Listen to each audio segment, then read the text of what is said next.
Australia's migration system could undergo an overhaul after a review claiming it's failing to meet current needs. The 200-page report highlights labour shortages in critical areas, including the care sector. It also found regional visa programs have not been successful in encouraging migrants to leave the cities. The review was commissioned by Home Affairs Minister Clare O'Neil. She'll address the National Press Club today on the issue and is expected to reveal Labor's response. We've already had one from the opposition this morning. This is what Susan Lee said.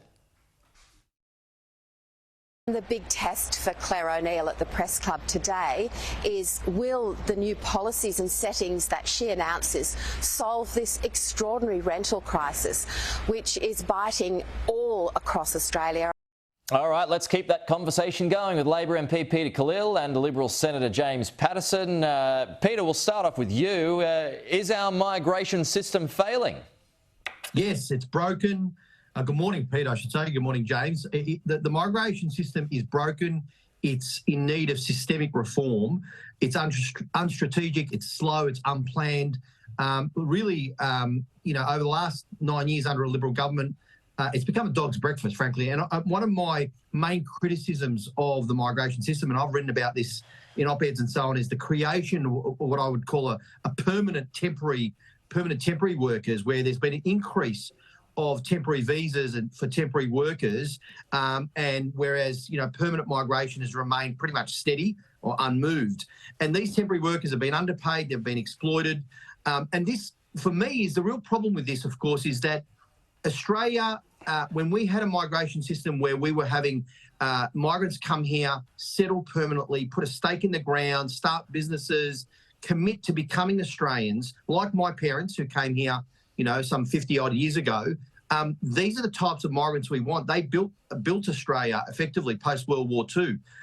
We haven't seen that. That hasn't been encouraged. So we're losing people as well in a competitive sense to other countries where we don't have a migration system that captures the best skilled migrants, those who want to become Australians. And I heard what Susan Lee said, and very quickly I'll say this: please, they increased temporary migration numbers. They effectively doubled under the previous government, okay? And they talked about congestion busting. They did a small cut to permanent migration, but temporary visas doubled, and 87% of those temporary visas, those workers, were in Sydney and Melbourne. So talk about congestion. The previous government actually added to that with their smoke and mirror play about migration systems, about the migration system. So we are seeking to fix this. There's going to be some major overhaul, and the minister's going to be talking about that today. There is that, but also you had the issue of COVID, which basically reduced migration to zero, James, and now we've got to play catch-up, don't we? But what's the ceiling here? Because you let too many folks in, rents jack up, housing continues to become more unaffordable. So again, what's the number here? Well, Peter, there's no question, as Peter Khalil said, that migration built this country. We're a stronger, richer country today than we would otherwise be if it wasn't for the millions of migrants who've come from all around the world and chose to make Australia home. But the size and the composition and the timing of that migration intake are legitimate areas for public debate. And the government has been very critical. They've had a lot of rhetoric about the migration system. It's time for them to front up and provide some answers. What is their plan? How many people do they intend to bring? How are they going to reduce the numbers of temporary visa holders while also solving the skills shortages? And how are they going to house the people that want to come here when we are facing a housing affordability and rental crisis? Yeah. If Clare O'Neil isn't able to provide answers to that today, then really I think we'll all be wondering what the government has been doing for their first year in office if they're not coming up with answers to these problems. I mean, we had this story a few weeks ago. 650,000 was going to be the number this financial year and last. Is that going to be too many for those reasons, Pete? Rent and housing prices. Yeah, there's no doubt there are pressures on infrastructure, on housing, rental pressures as well. And James is right in the sense that you've got to get the balance right. My argument, of course, is that, in fact, the previous government increased temporary work visas and actually added to this problem to a certain extent while not increasing or reducing permanent skill migration, which is what we actually need to drive, not just our economy, but our community. As we said, we both agree that it was built on migration, but the type of migration is really, really important. And so, yes, investment in housing. Like, we've got a $10 billion housing fund. Ask James why they're opposing it. I think it's coming up to the Senate. We're trying to find and push through policies that will address some of these pressures, and yet we've got an opposition that will not support that. Well, why not support it, James?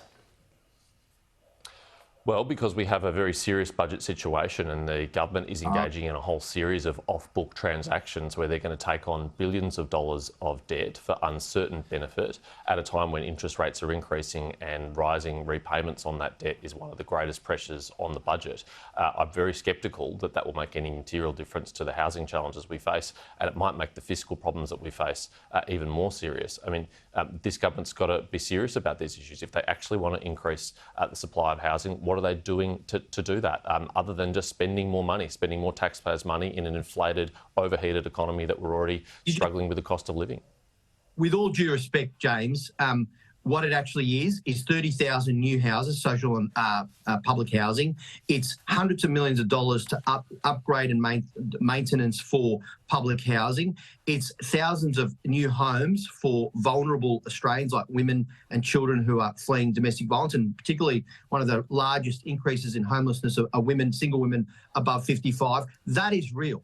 And I can't understand. At one hand, you're saying it's off book, it's uncertain. On the other hand, you're saying, we've got to do something about it. Where are these houses going to come from? They're going to come from legislation that we're trying to get through the parliament so that we can get on and invest in those new houses.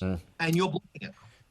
I didn't know. I'm interested to hear, Peter, that legislation can build houses. Last time I checked, it was people that build houses, and we've got a massive shortage of workers who build houses. We've got a shortage of the key supplies that go into building houses, and that's why the building industry is on the brink. I don't think a new bill through the parliament is going to build a single new home. All right, James, Pete, we'll leave it there. We could keep going, but it's good to have this debate about migration. It's a timely one, but we're out of time.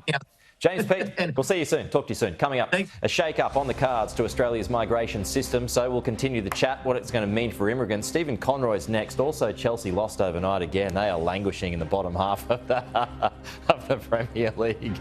It's very exciting stuff. Here we go with Steve Conroy next. Free speech is about getting to the truth. How do you know what's best unless you've had a chance to talk it out? Andrew Bolt is cracking down on censorship and powering up to debate the ideas that really matter. 7 p.m. Monday to Thursday. Let's get straight to business. Who are these people fiddling with your savings? It's clear we have a cost of living crisis. It's time to speak up.